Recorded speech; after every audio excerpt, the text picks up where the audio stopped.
Oke, halo selamat siang Bu Arlina, welcome to the podcast Bu. Halo Erik, selamat siang juga. Terima kasih udah diundang. Iya Bu, jadi hari ini kan kita bakal bahas tentang komponen cadangan, terus pengaturannya dalam UU PSDN dan hukum humaniter Bu. Baik. Mungkin buat teman-teman yang nggak ikutin berita tentang ini atau teman-teman yang nggak belajar di lingkup hukum militer tuh mungkin bingung Bu, komponen cadangan itu sebenarnya apa sih Bu? Mungkin Ibu boleh jelasin dulu komponen cadangan itu seperti apa dan pengaturannya itu gimana Bu? Ya, baik. Terima kasih. Jadi memang kadang-kadang kalau memang yang nggak secara serius mendalami ini mungkin agak bingung ya. Ada banyak sekali istilah ya untuk komponen cadangan. Apalagi dulu kan kita pernah punya Undang-Undang Nomor 282 ya, Erik ya. Ada tentang wanra, kamra, ada wajib militer gitu ya. Jadi istilah itu kan ya bergaung ke sana kemari ya. Jadi itu mungkin agak yang membuat kita bingung. Cuma dengan kita telah memiliki undang-undang yang baru, undang-undang tentang PSDN yaitu Undang-Undang Nomor 23 tahun 2019, sebetulnya tuh di situ sudah dijelaskan secara sederhana ya, secara simpel begitu, apa yang dimaksud dengan komponen cadangan. Jadi komponen cadangan itu adalah komponen yang memang ditujukan nanti dimobilisir untuk membantu komponen utama yaitu TNI. Nah, kalau kita lihat lebih lanjut di dalam undang-undang tersebut, itu nanti kita akan bisa mengetahui bahwa komponen cadangan ini akan dimobilisir itu dalam beberapa situasi khusus, yaitu yang pertama jika ada darurat militer, kemudian yang kedua dalam keadaan perang, dan itu hanya bisa dimobilisasi oleh presiden dengan persetujuan DPR. Begitu, Erik. Jadi sementara itu dulu ya barangkali. Baik Bu, berarti komponen cadangan ini kan mungkin kalau orang lebih familiar, lebih sering terdengar tuh dengan wajib militer Bu. Apakah Iya, iya. ini sebenarnya sama antara komponen cadangan dan pengaturan wajib militer seperti di negara-negara kayak Korea Selatan, negara-negara lain, Singapura, bagaimana Bu? Ya, jadi memang ini adalah dua hal yang berbeda ya. Jadi kalau wajib militer itu memang wajib ya. Cuma ini kita kalau kita kembali dalami Undang-Undang Nomor 23 tersebut, nanti kita bisa lihat nih khususnya di dalam pasal 28 ayat 2 ya, Erik ya. Di situ sudah secara tegas disebutkan bahwa sifat komponen cadangan ini adalah sukarela. Ya, jadi tidak wajib begitu. Tidak wajib. Sifatnya sukarela bagi mereka yang memang misalnya mau mendaftar ya silakan ya, tetapi kalau yang memang tidak berminat ya tidak perlu mendaftar gitu. Jadi ini sifatnya hanya sukarela bagi mereka yang memang ingin mendaftar. Hanya memang kalau sudah daftar, nah itu menjadi wajib gitu ya. Jadi tidak boleh nolak lagi kalau sudah daftar karena nanti ada sanksinya. Oh baik Bu, berarti komponen cadangan ini bedanya dia itu sukarela ya Bu. Kalau wajib militer kan setiap warga negara yang berumur sekitar 18 tahun sampai 20 tahun sampai 30 tahun itu kan wajib melakukan wajib militer. Jadi kalau komponen cadangan ini siapapun sukarela secara kemauan sendiri, tidak dipaksa oleh negara begitu ya Bu. Ya, jadi kita kan pernah punya Undang-Undang Nomor 27 tuh tahun 97 mengenai mobilisasi wajib demobilisasi. Nah, itu sekarang sudah diganti dengan undang-undang yang baru. Jadi terminologi dan kemudian apa namanya?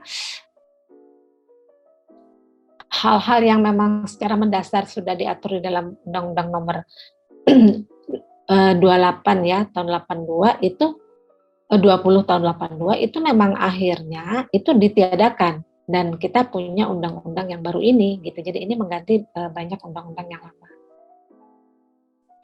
Oh, baik Bu. Undang-undang kalau kita beralih gitu Bu, ngomongin tentang undang-undang PSDN ini Bu. Kan sekarang kan sedang lagi ada uji material di MK Bu. Iya. Mungkin salah satu yang dibawa, materi yang dibawa itu adalah kenapa di undang-undang PSDN ini komponen cadangannya itu selain mengatur warga negara juga mengatur tentang pengelolaan sumber daya alam, sumber daya buatan, sarana prasarana. Padahal jika kita mengacu ke UUD pasal 30 ayat 2-nya tentang pertahanan keamanan negara, itu hanya mencangkup sumber daya manusia, TNI, dan Polri gitu, Bu. Jadi kritiknya itu kenapa ada masuk sumber daya alam ini, sumber daya buatan, dan sarana prasarana. Menurut Ibu bagaimana, Bu? Ya, jadi ini tanpa mendahului keputusan dari Hakim Mahkamah Konstitusi ya. Iya. Jadi kalau saya hanya berpikir seperti ini, sistem pertahanan kita sejak dulu itu kan sistem yang selalu melibatkan rakyat. Ini kan dari kita sebelum merdeka ya, terus sampai sekarang itu tetap kita menggunakan itu ya. Jadi paduan antara TNI sebagai ujung tombak dan rakyat di belakangnya itu memang tidak bisa kita pungkiri ya, kita selalu menggunakan itu. Sehingga komponen-komponen yang disebutkan Erik tadi itu sebetulnya sih sudah ada di dalam Undang-Undang Nomor 20 ya sebelumnya ya tahun 82. Cuma memang di situ komponen-komponen itu ada yang double function gitu. Sementara kan kalau menurut hukum humaniter dan hukum perang, seseorang itu kan tidak boleh ya double status gitu ya. Di saat yang sama dia menjadi civilian dan sekaligus menjadi kombatan. Begitu. Itu aja sih kalau menurut saya. Jadi kenapa kok ada juga komponen sumber daya alam gitu ya, kemudian sarana dan prasarana gitu ya. Ya sebetulnya kan semua apa yang dimiliki oleh negara itu memang bisa dimanfaatkan dalam rangka pertahanan negara gitu, bukan hanya sumber daya manusianya saja. Dan itu kalau kita bandingkan dengan beberapa negara lain ya, selain yang Erik sebut tadi itu juga sebetulnya sama seperti itu. Jadi ini kan situasionalnya kan negara ini dalam kondisi keadaan darurat militer ya. Artinya kita ini integritas teritorial itu dipertahankan. Nah, dalam kondisi seperti itu rasanya segenap lapisan dan segenap komponen negara ini memang akhirnya memang harus ditujukan untuk sebesar-besarnya bukan kemakmuran tapi sebesar-besarnya pertahanan diri ya, begitu kalau saya gitu. Ini tanpa mendahului yang di Mahkamah Konstitusi ya, nanti kalau lain ya kita lihat lagi. Kita tunggu putusannya berarti, Bu ya. Iya, betul. Lalu juga tentang ini, Bu, alokasi anggarannya untuk tentang pengelolaan sumber daya ini, Bu. Kan menurut pasal 75 Undang-Undang PSDN, jadi sumber alokasinya itu bisa berdasarkan dari anggaran pendapatan dan belanja negara, lalu ada anggaran pendapatan belanja daerah, dan sumber-sumber lain yang secara sah diakui gitu, Bu. Yeah.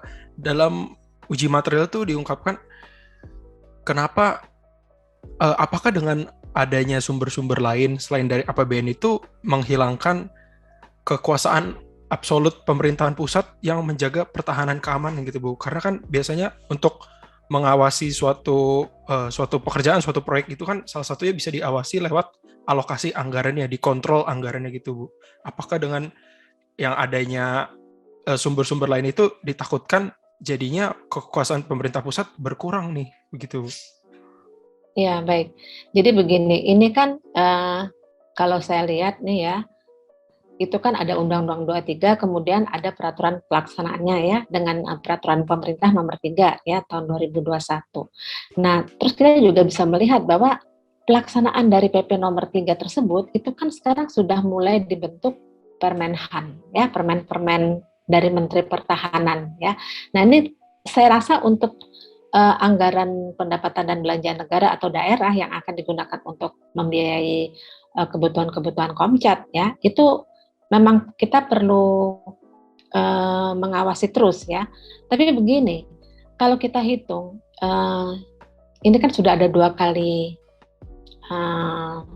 angkatan ya untuk Komcat ini ya. Nah, jadi dari 2 angkatan itu kalau saya tidak keliru itu ada 2.500 ya per angkatan untuk setiap untuk matra ya, matra yang terakhir itu untuk setiap matra. Nah, itu kan memang biayanya kalau kita lihat cukup besar ya, Erik ya. Nah, tapi di antara itu kita baca juga di pasal berapa ya, 36 kalau saya nggak keliru ya dalam Undang-Undang 23 itu mengenai uang saku ya.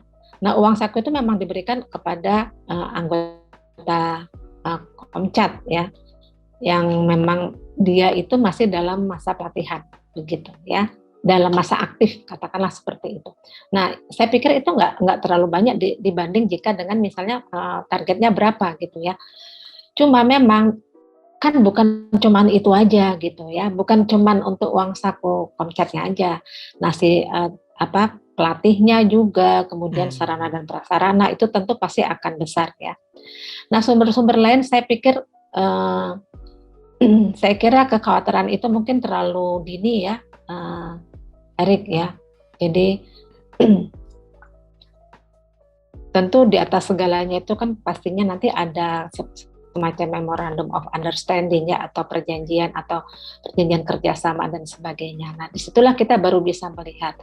Nah, sekarang kan yang terjadi sekarang kan berbagai pihak, misalnya dari Kementerian Pendidikan dan Kebudayaan, kemudian dari kementerian lainnya, itu juga sudah mulai melakukan kerjasama dengan TNI ya, dalam rangka ini pelaksanaan Komcat ini ya, termasuk Kemdikbud melalui ini MBKM. Saya rasa nggak terlalu lama ini kita akan segera melihat hasilnya gitu ya. Ini udah mulai ya. Nah, itu tentunya kan biayanya kan bukan biaya dari Kementerian Pertahanan ya, atau mungkin 50-50 ya, itu kita belum tahu ya. Tapi paling tidak itu kan bisa menjaga, istilahnya bisa menjaga marwah gitu ya. Begitu, Erik. Berarti kalau ketakutan yang mengurangi kekuasaan pemerintah pusat nih, berarti itu terlalu dini ya Bu, karena belum terjadi. Iya, terlalu dini. Belum. Dan ya, apakah itu swasta yang seperti apa, swasta pemerintah kan juga ada ya. Nah, itu perlu nanti kita lihat setelah memang ada kejadiannya. Apalagi banyak kerjasama dengan kementerian lain ya Bu. Kemendikbud katanya mau dikonversi ke SKS ya Bu. Jadi betul, mau dikonversi, betul. Kayak magang jadi ya Bu. Mau ikut Komcat dikonversi ke SKS gitu ya Bu. Iya.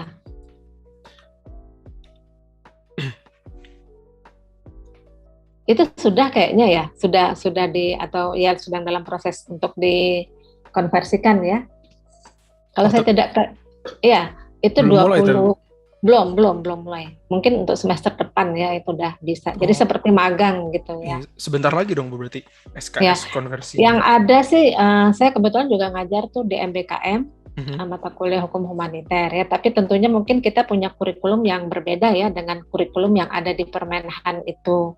Kalau kita kan lebih stressingnya kan lebih kepada bagaimana pokok-pokok hukum humaniter ini bisa bermanfaat untuk orang-orang sipil sehingga nanti mungkin bisa terhindar dari bencana. Kan beda ya dengan kurikulum Komcat yang ada di Permenham nomor 4 ya, itu sangat militer lah, memang mereka kan tugasnya itu gitu. Walaupun sebagiannya saya lihat ya ada samanya sih. Mirip-mirip ya Bu. Ya, mirip-mirip ya. 10-14 ya, 10-14. 11-12 ya. Baik Bu, selanjutnya nih tentang hukum humaniter Bu. Iya. Mungkin sebelumnya saya bakal ke perang hibrida Bu, ancaman hibrida. Kan dalam Undang-Undang PSDN itu juga mengatur kalau penggerakan Komcat itu untuk ancaman yang militer dan ancaman hibrida ini Bu. Nah, salah satu kritiknya pun bilang ancaman hibrida ini tuh bisa nggak sih sebenarnya kita definisikan sebagai sesuatu yang jelas gitu Bu, agar dalam mobilisasi Komcat ini nggak sewenang-wenang gitu Bu, saat ada benar-benar ancaman nyata baru mobilisasinya pun nyata gitu. Jadi untuk meng-clear itu ancaman hibrida ini tuh seperti apa gitu Bu? Iya, jadi memang di sini sebetulnya letaknya ya. Jadi kita kalau misalnya belajar hukum humaniter, kita tahu bahwa hukum humaniter ini akan berlaku ketika terjadi konflik bersenjata, ya. Kemudian kita juga bisa memahami dari pasal 3 kan tidak ada tolak ukur yang jelas ya, kapan itu armed konflik itu terjadi. Nah, kita bisa mendapatkan bantuan dari misalnya dari putusan-putusan Mahkamah Internasional ya, misalnya dari tadi case ya dan lain-lain. Nah, hanya itu kan tidak tidak diimplementasikan ya di sini. Jadi sehingga kita kalau misalnya mau mengetahui kapan sih di Indonesia itu terjadi konflik bersenjata, apakah dari level of organization ataukah dari intensity of konfliknya. Nah, itulah yang memang harus mungkin dirumuskan dengan lebih jelas gitu kan. Nah, itulah yang belum ada. Nah, sekarang mau saya balik nih. Kalau untuk arm konflik aja kita penentuannya itu masih tidak Masih terlalu abu-abu jelas, ya. ya. Bagaimana kalau itu tentang penggerakan Komcat ya? Kan lebih ini lagi. Nah, cuman nanti Erik bisa lihat itu ya. Teman-teman lainnya juga mungkin bisa lihat, kita gabungkan saja. Ini kan untuk membantu TNI gitu ya, Komcat. Iya. Saya lihat di tugas pokoknya Komcat itu antara lain juga termasuk bermacam-macam ya, mulai dari yang diminta oleh Presiden dalam status negara dalam keadaan darurat militer sampai perang. Kemudian nanti di ayat 2-nya itu ada lagi ya. Jadi itu mulai dari mengatasi gerakan bersenjata, separatis, kemudian ancaman nuklir, kemudian bencana, terus ada lagi banyak ya. Jadi saya pikir wah ini kita harus punya tolok ukur intinya gitu. Jadi kapan Komcat ini bisa dikerahkan gitu ya Bu? Ya dikerahkan untuk mengimplementasikan apa yang tadi ditulis dalam Undang-Undang Nomor 23. Sementara kita juga memahami bahwa Komcat hanya bisa dikerahkan oleh Presiden, digunakan ya, dimobilisasi dengan persetujuan DPR. Dalam 2 term waktu itu gitu. Kan darurat militer dan keadaan perang. Kemudian tadi di pasal berapa tadi ya, saya lupa pasalnya itu pasal berapa ya Erik, 38 atau pasal berapa ya? Di situ disebut itu ruang lingkup Komcat ini itu meliputi berbagai macam situasi yang memang memerlukan peran serta Komcat ya untuk mengatasi hal itu. Nah, itu termasuk kayak bencana, pandemi ya, ada penyakit, itu ada berbagai macam. Nah, sekarang itu pertanyaannya ya. Jadi apakah itu similar gitu ya atau matching dengan yang tadi itu, yang mereka dikerahkan dalam situasi negara dalam keadaan darurat ya. Dan daruratnya situ sudah jelas ditulis darurat militer dan keadaan perang gitu. Nah, ini ada kayak semacam ruang yang memang harus memerlukan penjelasan lebih lanjut ini ya, baik dengan aturan-aturan berikutnya ya dari Kementerian Pertahanan atau mungkin di bawahnya lagi.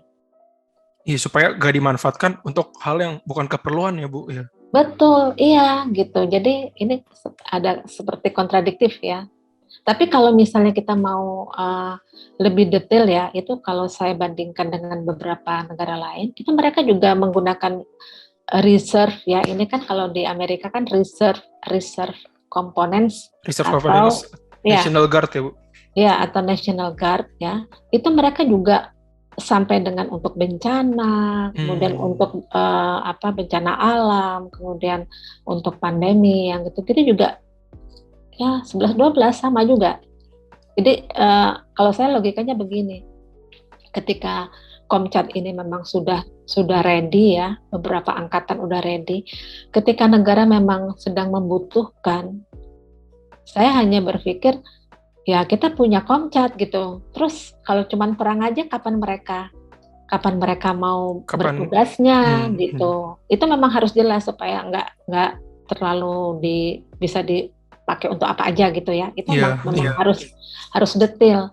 Sementara kalau kita baca-baca nih di Amerika Serikat itu ada hasil penelitian ya yang ditulis ya oleh beberapa ahli di sana, itu menunjukkan bahwa Komcat yang terlalu lama jadi Komcat tanpa dideploy itu mereka mengalami stres ya, jadi kesehatan mentalnya menurun gitu.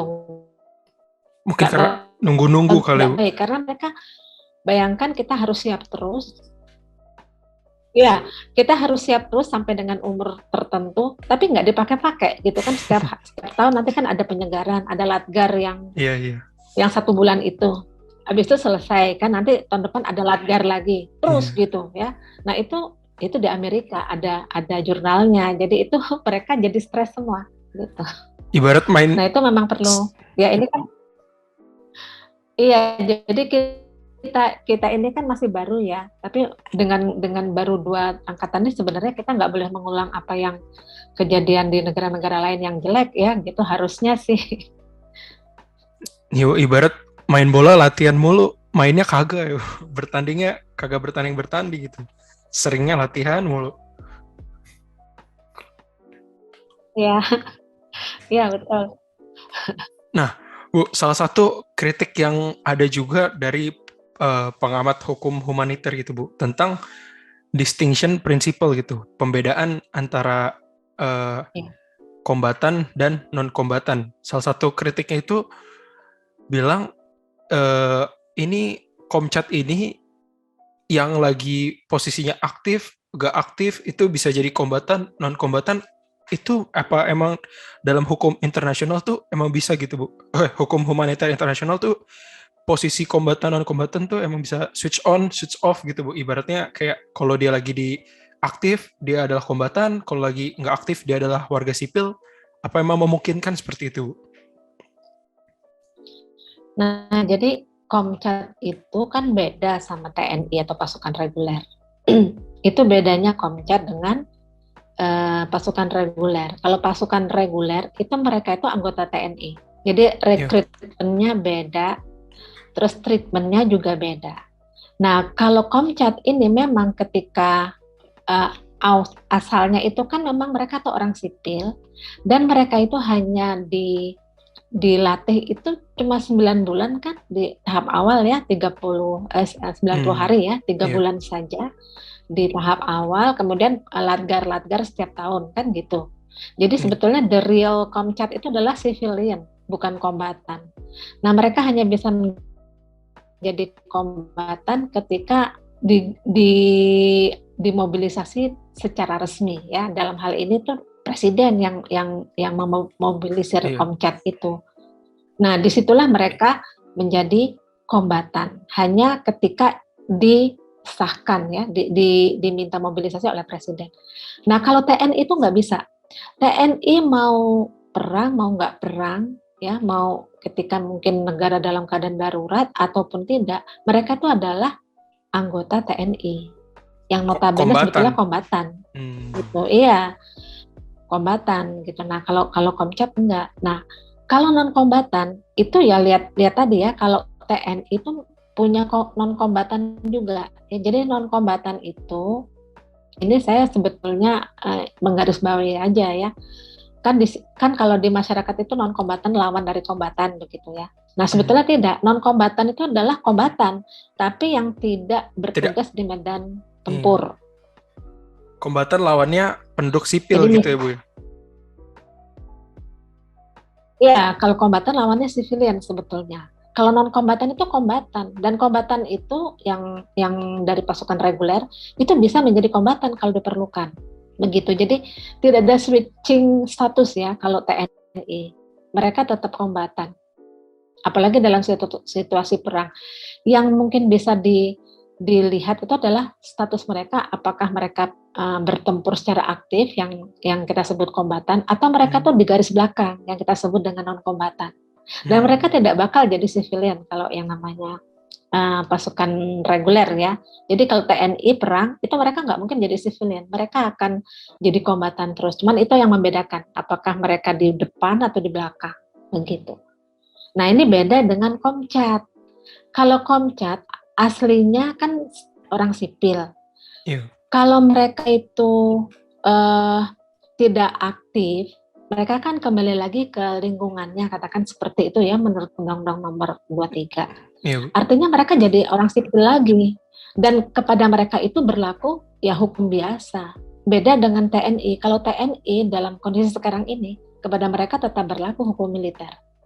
Kalau Komcat hanya ketika aktif saja berlaku hukum militer. Ketika sudah didemobilisasi berarti gitu. Jadi nggak ada switching status ya kalau pasukan reguler. Kalau Komcat iya, tapi itu hanya bisa disahkan dengan permohonan dari presiden ya, dengan persetujuan DPR. Kalau DPR-nya nggak setuju nggak bisa itu. Oh, baik Bu. Berarti kalau Komcat ini tuh dia menjadi kombatan saat dimobilisasi, lalu kalau atau saat dia aktif gitu, dalam masa tidak aktifnya, dia akan kembali menjadi warga sipil gitu ya Bu ya, bukan non-kombatan berarti kan? Bukan non-kombatan. Jadi ada ini ya. Jadi kan ada beberapa komponen yang nantinya juga sama-sama ya untuk membantu komponen utama. Nah, komponen selain Komcat itu adalah Komduk atau komponen pendukung. Nah, komponen pendukung ini kan komponen pendukung ini kan bisa ditingkatkan menjadi Komcat. Bisa ditingkatkan menjadi Komcat. Artinya dia akan membantu secara aktif. Tetapi ada juga Komduk yang memang kalau nggak bisa ditingkatkan, nah dia itu statusnya tetap Komduk tapi disebut dengan non-kombatan. Jadi mereka tetap harus membantu gitu. Jadi yang statusnya non-kombatan untuk research ya, untuk Komcat ini ada, tapi itu nanti dari Komduk. Nah kalau Komcat nggak memenuhi persyaratan, ya dilihat kalau misalnya di awal dia sudah nggak lulus ya dia mungkin harus alih profesi barangkali ya. Yang daftar kan nggak harus lulus semua. Ini tesnya juga lumayan berat kalau menurut saya ya. Bisa jadi nggak lulus berarti ya Bu ya, kalau daftar Komcat ini? Ada kemungkinan nggak lulus, ya ada kemungkinan nggak lulus. Saya kemarin dengar yang di Tanjung Pura itu yang diterima 499. Saya kepengen nanya satu orangnya kemana gitu ya, mundur atau sakit atau apa? Nggak ada, belum dapat ini informasi. Baik Bu, berarti kalau dari prinsip hukum humaniter tentang distinction principle kita udah clear ya Bu tentang status si Komcat ini. Sudah clear, ya. Iya. Dari saya ada pertanyaan terakhir Bu. Ini untuk menutup podcast kita hari ini. Pertanyaannya itu Bu, Indonesia ini kan mungkin apakah bisa dibilang telat gitu Bu dalam mempersiapkan komponen cadangan ini, dan kenapa tuh dipersiapkannya baru sekarang ini Bu, pelatihannya tentang peraturan pemerintahnya, undang-undangnya, maksudnya dengan turunan peraturan pemerintahnya. Apakah Indonesia ini sistem pertahanan keamanan ini mulai melihat karena ada pengaruh internasional seperti di Rusia Ukraina yang bergejolak, jadi kayak sadar gitu Bu, wah ternyata masih bisa loh di dunia ini ada peperangan langsung antar fisik. Atau menurut Ibu sendiri apa ada alasan lain Bu kenapa baru sekarang ini akhir-akhir ini digencarkan tentang komponen cadangan, komponen pendukung ini Bu? Iya, sebetulnya sih kita juga udah lama ya pengen mengimplementasikan Komcat gitu ya. Dari Undang-Undang 20 tadi yang saya sampaikan di awal itu kita juga sebetulnya udah pengen seperti itu, pemerintah ya khususnya. Cuma kan memang ya kalau saya alhamdulillah itu nggak jadi karena kan di situ ada ya double function tadi ya, double status gitu. Nah, apakah ini terpengaruh negara lain? Saya pikir nggak juga ya, karena kita sudah lama juga. Nah, kenapa baru sekarang? Yang jelas karena Undang-Undang 23 itu sudah disahkan tahun 2019. Baru goal ya Bu? Kemudian sudah ada PP-nya dan sudah ada itunya ya, berarti kan undang-undang harus dilaksanakan. Nah, mungkin itu yang lainnya memacu kita untuk cepat. Apakah kita udah telat dari negara lain? Sangat, kalau menurut saya sangat terlambat kalau kita ya, karena ya saya bisa memahami ya banyak skala prioritas ya, misalnya mana duluan sih yang harus buang-buang uang aja segala macam ya. itu bisa aja. Terus di samping kita juga mungkin sedikit traumanya itu mungkin nanti ketika ada pelanggaran, harusnya penegakan hukum itu nggak pandang bulu gitu. Itu harusnya mulai dari situ sehingga masyarakat nggak trauma lagi ya dengan kemungkinan adanya pelanggaran ya, baik yang dalam pelatihan atau dalam pengelolaan atau dalam deployment pada ya, kalau melanggar hukum ya harus kenakan sanksi gitu aja sebetulnya ya. Cuman kan tidak sesederhana itu. Nah, sehingga memang telat nggak telat ya, kita itu sebetulnya sudah sangat terlambat ya. Dan kalau kita bandingkan negara-negara cinta damai di Eropa yang masyarakatnya itu sedikit, mereka komcatnya juga oke dan banyak gitu ya. Jadi sebetulnya kita yang negaranya besar ya, Terlena ini mungkin Bu sungguh ya. tidak sebanding. Iya, Karena sungguh tidak sebanding. Ini kalau diapa-apain kita ini udah kocar-kacir gitu ya. Kalau karena TNI itu sedikit, TNI jumlahnya sedikit ya, nggak sepadan dengan luasnya negara ini dan ancaman-ancaman yang mungkin timbul gitu. Jadi memang sudah waktunya sih kalau menurut saya ini Komcat. Walaupun telat tapi nggak apa-apa lah, yang jelas kita udah jalan, udah ada undang-undangnya kan lebih enak. daripada tidak sama sekali ya Bu ya. Bisa kita mulai sekarang berarti. Iya, ya memang ada yang memang tidak setuju ya. Tapi ya memang orang boleh berbeda pendapat. Cuman kalau saya berpikir ya, ancaman itu sekarang macam-macam ya, ancaman hibrida, ancaman nirmiliter itu kan banyak juga. Nah, kalau tidak disatukan dalam misalnya Komcat atau Komduk ya, kita akan susah sendiri nanti. Kita nggak punya guidance juga ya untuk menghandle ya situasi-situasi seperti itu.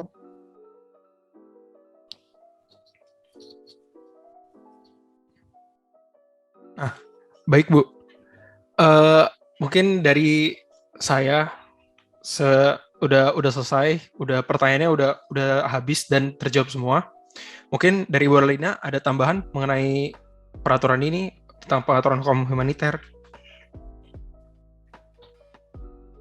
Bagaimana yang terakhir? Saya nggak kurang dengar. Halo Bu. Iya, coba yang terakhir tadi gimana? Iya Bu. Agak pertanyaannya dari saya udah selesai, yang udah kita mau tanyakan ke Ibu. Mungkin dari Ibu sendiri ada yang mau ditambahkan buat pengetahuan teman-teman atau untuk yang lainnya dalam bidang hukum humaniter ini Bu? Iya, kalau menurut saya teman-teman itu nggak usah takut ya, maksudnya nggak usah terlalu ini juga ya dengan adanya Komcat. Yang mendaftar Komcat itu juga tidak harus maju di garis depan ya, nanti ada juga yang menjadi non kombatan gitu ya, atau mungkin kalau memang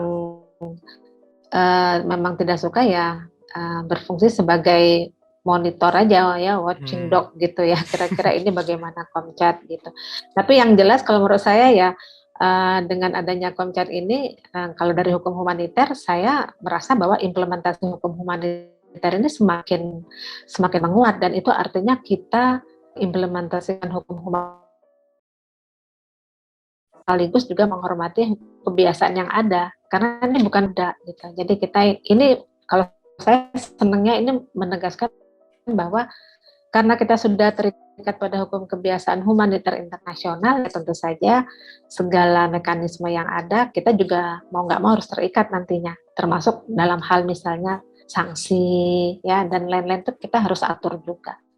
Ya beruntung kita sebentar lagi Juni mudah-mudahan KUHP akan di-launching, akan disahkan, dan di mana di dalamnya itu ada klausula-klausula mengenai kejahatan perang yang sudah ada. Jadi itu semua melengkapi implementasi hukum humaniter di Indonesia. Jadi lengkap ya Bu semuanya Bu, nggak ada yang bolong-bolong. Iya, jadi kalau kita enak juga kalau ada yang melanggar kan enak, harus menuntut dengan apa itu kan jelas. Jadi ini mudah-mudahan menurunkan kekhawatiran ya dari teman-teman human rights defender ya dan mungkin yang lain gitu ya. Jadi kita sudah punya toolsnya untuk mereka yang melakukan pelanggaran ya, mudah-mudahan bisa tinggal penegakan hukumnya aja. Oke, baik Bu.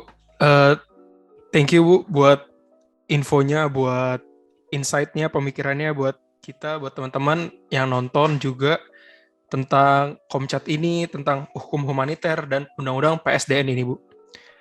Terima kasih Bu Arlina buat kehadirannya.